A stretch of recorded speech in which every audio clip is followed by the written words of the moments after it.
Prior to coming into the program, my undergrad study in finance was a little bit more broad, a little bit more conceptual. The program kind of dives a little bit deeper. It's a lot more technical, a lot more analytical. I personally really wanted to get into financial analysis, and it's been really nice to be able to take courses in financial statement analysis and also learn new skills like Python and sharpen up Excel skills as well.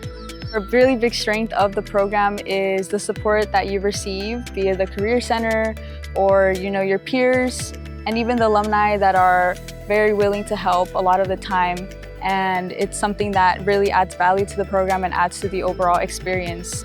You will meet a lot of people that are like-minded, and so I'd also say that a big part of the support from my program comes from my peers, and it's something that I've been very fortunate. It's like a little community that you end up building throughout the 1 year that you're here for, and I think it forces you to think differently, speak differently, and even show up differently.